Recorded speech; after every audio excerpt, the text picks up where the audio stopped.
ఓం గం గణపతయే నమః. శివాయ గురవే నమః. శంకరాయ గురవే నమః. మనము ఈ 68వ రోజున వేదముతో సమానమైనటువంటి శ్రీ శివ మహాపురాణంలో ఈ రోజు నుండి రుద్ర సంహిత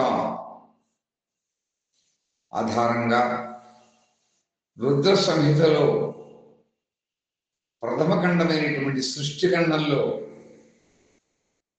సూతుల వారు ఆ ఋషులు అడిగినటువంటి ప్రశ్నలకు సమాధానంగా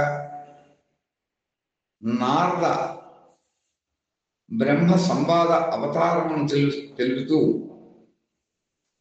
వారు మునీశ్వరులకు చెప్పినటువంటి ఆ నారద మోహ ప్రసంగమును ఏ విధంగా చెప్పారు అనేటువంటి విషయాలని ఈ రోజు మనం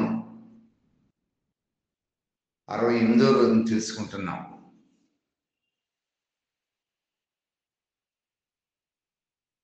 విశ్వోద్భవ స్థితి లయాదిషు హేతుమేకం గౌరీపతిం విదిత తత్వమనంత కీర్తిం మాయాశ్రయం విగతమాయమచింత్య రూపం బోధస్వరూపమమలం హి శివం నమామి.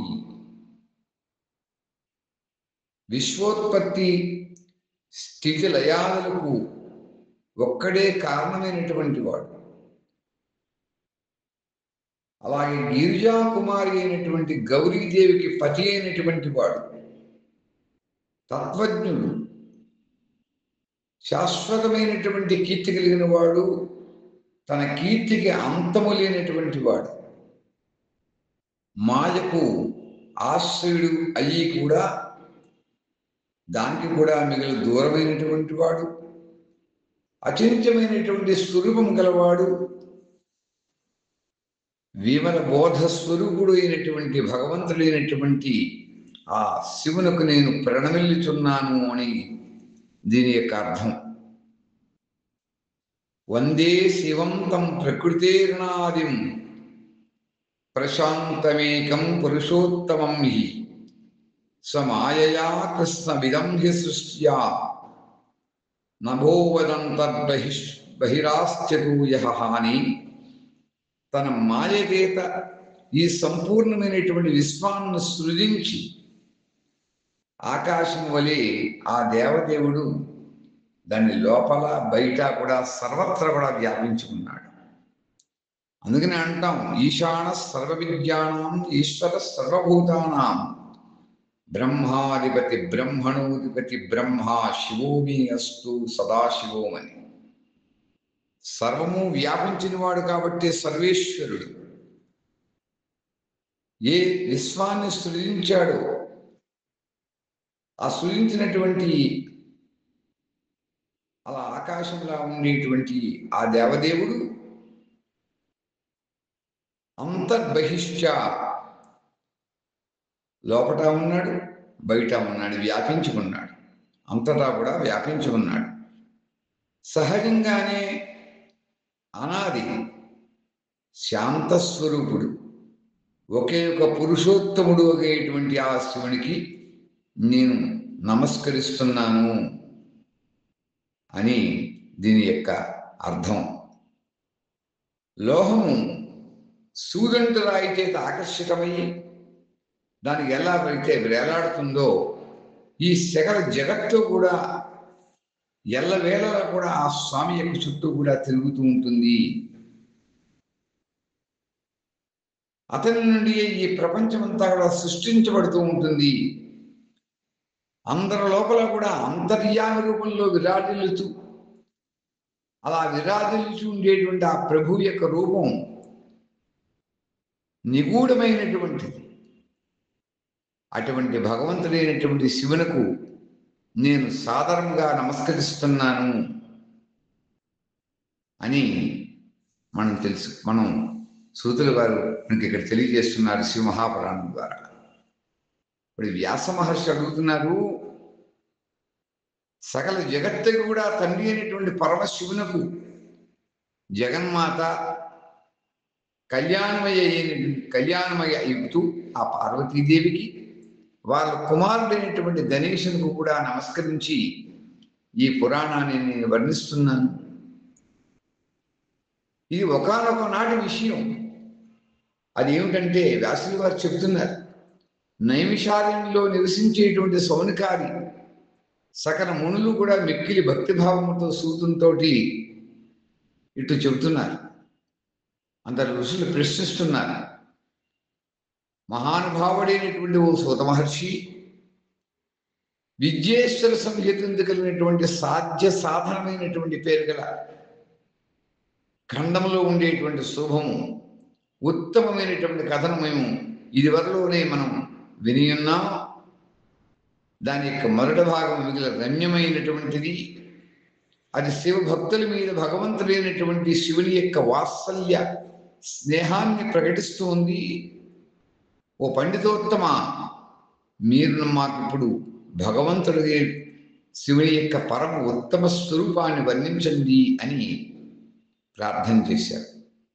అలాగే దానితో పాటు శివపార్వతుల యొక్క దివ్య చరిత్రలను సంపూర్ణంగా మాకు చెప్పవలసింది అని కూడా కోరారు. అలాగే నిర్గుణ మహేశ్వరుడుగా ఆ స్వామి లోకమునందు సగుణ రూపమును ఎట్లు ధరిస్తాడు, మేము ఎంత ఆలోచించినా కూడా శివతత్వం మాకు ఏ విధంగా కూడా బోధపడట్లేదు. సృష్టికి ముందు భగవంతుడైనటువంటి శివుడు ఏ విధంగా తన యొక్క స్వరూపమునందు స్థుతుడై ఉన్నాడు, అలాగే తర్వాత సృష్టికి మధ్యకాలంలో ఆ ప్రభు ఏ విధంగా లీలను క్రీడించుచు తేజోమయుడై వ్యవహరిస్తున్నాడు, అలాగే సృష్టికాలం అంతమైనప్పుడు ఆ మహేశ్వరుడైనటువంటి ఆ మహామహేశ్వరుడు ఆ దేవదేవుడు ఏ రూపంలో స్థితుడై ఉంటాడు, లోక కళ్యాణప్రదుడైనటువంటి శంకరుడు ఎట్లు మాకు ప్రసన్నుడవుతాడు, అలా ప్రసన్నుడైనటువంటి మహేశ్వరుడు తన భక్తులకు ఇతరులకు ఎట్టి ఉత్తమమైనటువంటి ఫలితములను ప్రసాదిస్తాడు, ఎటువంటి ఫలితాన్ని ఇస్తాడు, ఇవన్నీ కూడా మాకు వివరించవలసింది అని ప్రార్థన చేశాడు. పరమాత్ముడు ఆ శివుడు శీఘ్రంగా ప్రసన్నుడు అవుతాడు అని మేము విని ఉన్నాం. ఆ ప్రభువు దయా సముద్రుడు, భక్త వత్సలుడు, బోళాశంకరుడు అని కూడా మేము తెలుసుకున్నాం. భక్తుల యొక్క దుఃఖమును ఏ విధంగానూ కూడా చూడజాలడు. బ్రహ్మ విష్ణు మహేశ్వరుడు ముగ్గురు దేవతలు ఆ ప్రభువు యొక్క అంశతోనే జన్మించారని కూడా ఈ శివ మహాపురాణం ద్వారా తెలియజేస్తున్నారు. అలా వారు ప్రకటమైనటువంటి గాథను, వారి చరిత్రల యొక్క ప్రాముఖ్యాన్ని, వైశిష్ట్యాన్ని వర్ణించండి. అలాగే ఉమాదేవి యొక్క ఆవిర్భావం, వివాహం, వారి యొక్క కళ్యాణం గురించినటువంటి కథను కూడా మాకు వినాలని ఉంది. వారి యొక్క గృహస్థ ధర్మములను, లీలను కూడా మాకు వర్ణించవలసింది. మా ప్రశ్నలకు సమాధానంగా మీరు ఈ కథ అన్నింటితో పాటుగా కూడా ఇతరమైనటువంటి కళ్యాణప్రదమైనటువంటి ఆ శివ మహాదేవుని యొక్క విషయములను మాకు తెలియజేయవలసింది అని వారు ప్రార్థన చేశారని ఈ 68వ రోజున మనం తెలుసుకున్నాం అని తెలియజేస్తూ స్వస్తి చెప్పుకుంటున్నాం. ఓం స్వస్తి ప్రజాభ్య పరిపాలయంతాం న్యాయేన మార్గేణ మహిం మహీషాః గో బ్రాహ్మణేభ్యః శుభమస్తు నిత్యం లోకాః సమస్తాః సుఖినో భవంతు. ఓం స్వస్తి, ఓం స్వస్తి, ఓం స్వస్తి.